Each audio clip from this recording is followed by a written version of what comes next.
first, as usual, let's see what's in the news. So, a number of protesting has been going along.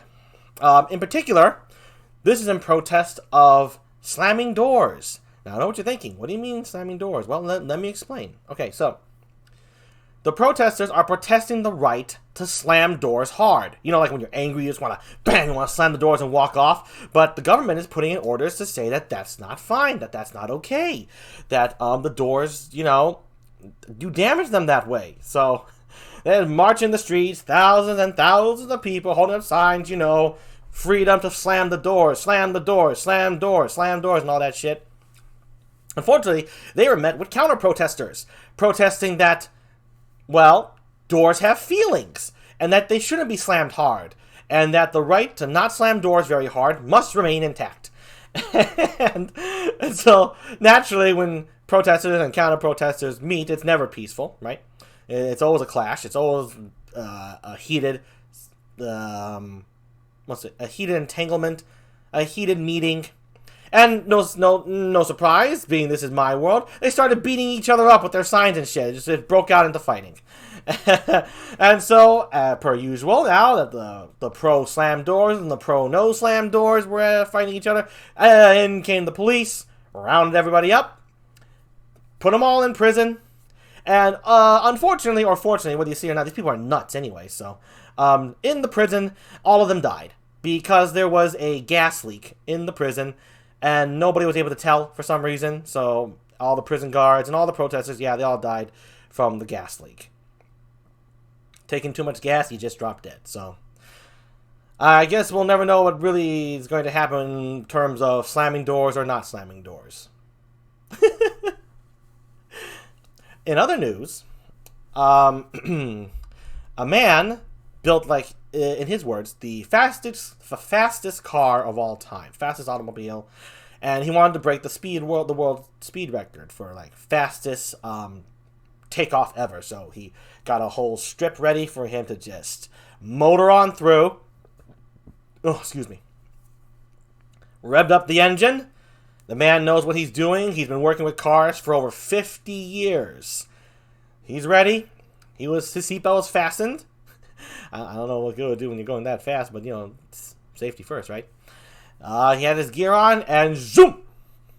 He disappeared. Went so fast, he disappeared. Car and everything. Now, many people at first speculated that maybe he just went so fast he went back in time, or forward in time, or some kind of spatial distortion, go to alternate dimension, rip in time thingy. But it was later found out, nope, that wasn't the case. He just went so fast, he just dissolved really fast. So he's just dead. He's dead too. He did beat the record though. Went so fast, he dissolved into nothing. And paste and powder. Ugh, excuse me. That sound is me drinking my tea through a straw, by the way. It's not me making funny, weird noises.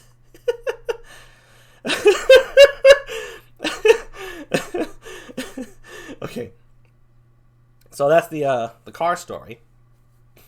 Now on to some happier news to wrap this whole thing up. Suicide is a touchy topic, but in this case, it turned out in a funny way. Let me tell you before you start judging. Atop two buildings from two opposite sides of the town, a man and a woman jumped off, right? But there was so much shit in their way. There was like a balcony with a bunch of pillows for some reason. They fit that, fell down. There's a bunch of trees, and then they rolled off on that. It wasn't like they went super fast either, right? It wasn't like they dropped far and then bounced off the stuff, because that could still kill you. No. The stuff that they just happened to bounce on were so close to when they first jumped off that every succeeding thing they happened to bounce on the way down to the pavement just made their descent slower and slower and bruisy and bruisier. So they finally hit the floor. They were taken to the hospital, psychiatric treatment, down to the whole shebang for people who attempted suicide. But in there, they met each other. They were sent to the same ward, even though they're from across town from each other.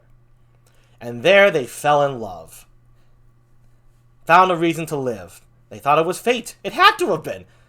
Same day, same junk fuss getting in the way, and then same ward. Come on. And I hear they're actually very happy. Yeah. So, not necessarily yay for suicide. That's no good, but yay for fate to intervene. Yeah. Destiny. Gotta love it. Okay, that's it for the news for the day. We got a